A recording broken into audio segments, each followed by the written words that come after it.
अस्सलाम वालेकुम। आप देख रहे हैं मेरा YouTube channel engineer Numan official. जो आज का प्रैक्टिकल है वो बेसिकली डिजिटल क्लैंप मीटर से मुतल्लिक है, जिसको हम टांग टेस्टर के नाम से भी जानते हैं। अब डिजिटल क्लैंप मीटर बेसिकली किसी भी कंपनी का हो, इसका मेन फंक्शन करंट को ही मेजर करना होता है। करंट के अलावा इसके ज़रिए हम वोल्टेजेस यानी एसी डीसी वोल्टेज भी मेजर कर सकते हैं, रेजिस्टेंस भी मेजर कर सकते हैं, फ्रिक्वेंसी भी मेजर कर सकते हैं और सर्किट कंटिन्यूटी भी मेजर कर सकते हैं। अब बेसिकली मेरे पास ये यूनिटी के दो मॉडल्स मौजूद हैं यहाँ पे।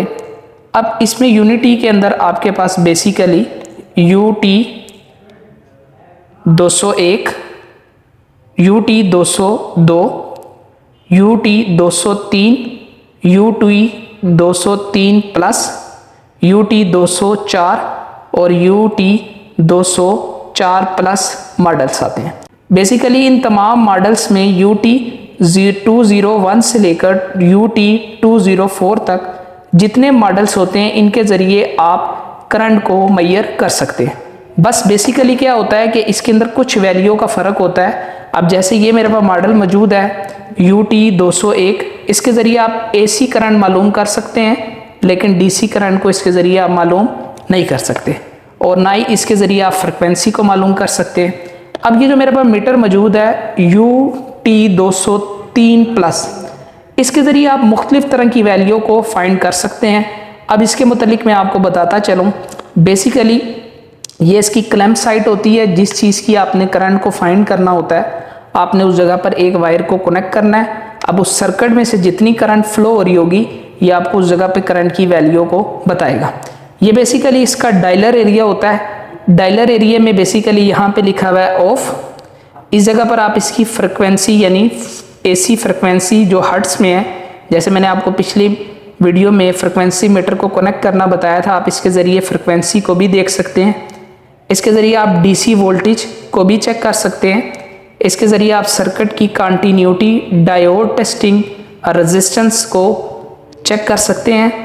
इसके ज़रिए भी आप फ्रिक्वेंसी, इधर आप DC और AC एम्पेयर दोनों मालूम कर सकते हैं। और इसके ज़रिए आप किसी भी वायर का ब्रेक, जिसमें से आप खुद ने चेक करना हो कि अगर करंट फ्लो हो रहा है या नहीं हो रहा, तो वो आप इधर NCV पे लगाकर चेक कर सकते हैं। और बेसिकली ये जो इसका एरिया होता है, जहाँ पे लिखा है AC DC क्लैंप मीटर, ये जो इसका एरिया होता है, ये इसका डिस्प्ले एरिया होता है। ऑन करते हैं तो यहाँ पर इसका डिस्प्ले, जिस वैल्यू पर आपने रखना हो आप इसको सेलेक्ट कर सकते हैं। और बेसिकली यहाँ पर इसको हम प्रॉब एरिया बोलते हैं या कनेक्शन टर्मिनल बोलते हैं। अब यहाँ पर हम अपनी प्रॉब लगाते हैं, ठीक है। जैसे मैंने आपको डिजिटल मल्टीमीटर में इसके मुतालिक काफ़ी चीज़ें बताई थी। अब मैं इसकी टेस्टिंग की बात करता हूँ। अगर फॉर एग्जांपल मैं यहाँ से इसको स्टार्ट करता हूँ ऊपर से, अगर आपने किसी वायर को चेक करना है या किसी बोर्ड में चेक करना है फेज़ आ रहा है या नहीं आ रहा, आप इनको सबसे पहले इधर रख देंगे NCV पे, और जहाँ पर आपने चेक करना है उस वायर के पास लेकर जाएंगे। उधर यहाँ पर आपको रेड कलर का इंडिकेट शो होगा और ये बताएगा उस उधर चार्ज या इलेक्ट्रॉन्स का फ्लो बाइजी आसानी हो रहा है। अब जैसे मैं यहाँ पर इसको चेक करता हूँ, ये देखें, अब ये मुझे बता रहा है इस बोर्ड में फेज़ आ रहा है। जिस भी टर्मिनल पे चेक करूँगा ये मुझे बताएगा फेज़ आ रहा है, ठीक है। आप बोर्ड खोले बगैर आप वायर को चेक कर सकते हैं। जैसे ये वायर इस पे चेक कर रहा हूँ, ये देखें इसमें करंट जो है चार्ज इलेक्ट्रॉन्स फ्लो हो रहे हैं, लेकिन ये देखें न्यूट्रल पे मुझे बता नहीं रहा, सिर्फ फेज़ का बताएगा, ठीक है। तो इसके बाद जो नेक्स्ट ऑप्शन होता है वो आपके पास होता है एम्पेयर का। अब इधर एम्पेयर में दो चीज़ें दी हुई हैं, यहाँ पे दिया हुआ है 400 एम्पेयर AC एंड DC और 40 एम्पेयर AC एंड DC। अब जैसे मैंने एम्पेयर चेक करने हैं, तो अब मैं क्या करूँगा, यहाँ पर एक सिलेक्ट का ऑप्शन मौजूद होता है येलो कलर में। तो अगर आपने फॉर एग्जांपल AC चेक करने हैं तो अब आप इसे प्रेस करेंगे, यहाँ पे AC लिखा आ जाएगा। और अगर आपने DC मालूम करने हैं तो अब जब आप इसे प्रेस करेंगे तो यहाँ पे DC लिखा आ जाएगा। अब आपने किस तरह फाइंड करना होता है, जिस भी सर्किट में आपने करंट मालूम करना है। अब जैसे मैंने AC करंट मालूम करना है इसके अंदर से, तो अब मैं क्या करूँगा, बेसिकली इस एक वायर के अंदर से इसको यूँ लगाऊंगा और जितना आगे मेरा बल्ब यानी लैंप करंट ले रहा होगा यहाँ पर मुझे इसकी डिस्प्ले पर ये वैल्यू पता चल जाएगी। अब जैसे ही मैं इसको ऑन करता हूँ तो अब ये देखें कि इसके अंदर से जो करंट फ्लो हो रहा है वो है 0.84 एम्पेयर। ठीक है, बेशक आप ये वाली वायर रेड पे लगा दें या बेशक ये वाली वायर आप इधर ब्लैक पे लगा दें तो आपको ये करंट की वैल्यू को क्या करेगा, बता देगा। लेकिन एक चीज़ का ख्याल रखा जाए कि आपने इसको कभी भी दोनों पे नहीं लगाना, नहीं तो ये आपको करंट की वैल्यू बताएगा नहीं। अब AC DC एम्पेयर के बाद आपके पास नेक्स्ट चीज़ आ जाती है यहाँ पर फ्रिक्वेंसी। अब आपने जब भी इसके ज़रिए फ्रिक्वेंसी को चेक करना है तो अब आप क्या करेंगे, इस प्रोब को इधर लगाएंगे, कॉमन पर आपने ब्लैक लगा देनी है और जिधर आपका वोल्टेजेस लिखा हुआ है या ओम लिखा हुआ है इस जगह पर आपने, या हर्ट्ज लिखा हुआ है, यहाँ पर आपने अपनी रेड वायर को कनेक्ट कर देना है। इस जगह पे लिखा हुआ है मेरे पास V, इस जगह पे मैंने अपनी रेड प्रोब लगा दी है और जिस जगह पे लिखा हुआ है कॉमन उस जगह पे मैंने क्या कर दिया, इस जगह पे मैंने अपनी ब्लैक प्रोब लगा दी। अब मैंने चेक करना है कि मेरे पास फ्रिक्वेंसी कितनी आ रही है, तो अब मैं क्या करूँगा, इसको यहाँ पे 220 वोल्ट की सॉकेट पे लगाऊंगा। मेरे पास जो फ्रिक्वेंसी आ रही है वो आ रही है 50 हर्ट्ज। ठीक है, आप इसको सिलेक्ट करके चेंज भी कर सकते हैं, हर्ट्ज में भी ला सकते हैं। परसेंटेज को 49.8% ये मुझे इस टाइम क्या कर रहा है, फ्रिक्वेंसी बता रहा है।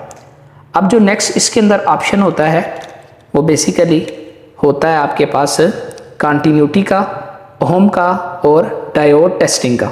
आप इसके ज़रिए किसी भी चीज़ की रेजिस्टेंस को फाइंड आउट कर सकते हैं। जैसे मैंने आपको पिछली भी वीडियो में अपनी रेजिस्टेंस को फाइंड करना बताया था।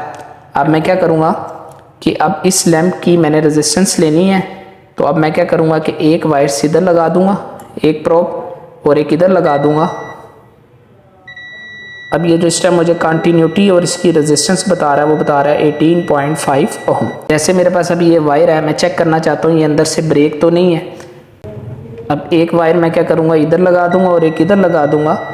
इस जगह पे मुझे ये बीप की आवाज़ देगा। ठीक है, तो इसी के ज़रिए आप किसी भी चीज़ की कंटिन्यूटी डायोड टेस्टिंग कर सकते हैं। और जो नेक्स्ट इसकी वैल्यू होती है वो होती है DC वोल्ट की।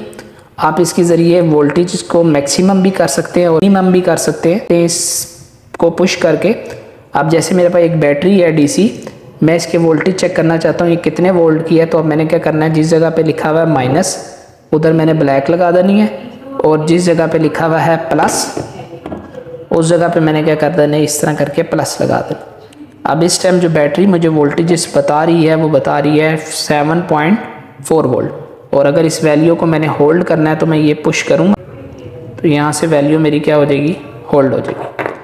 अब नेक्स्ट क्या चीज़ है, इसके ज़रिए आप AC वोल्टेज को भी चेक कर सकते हैं।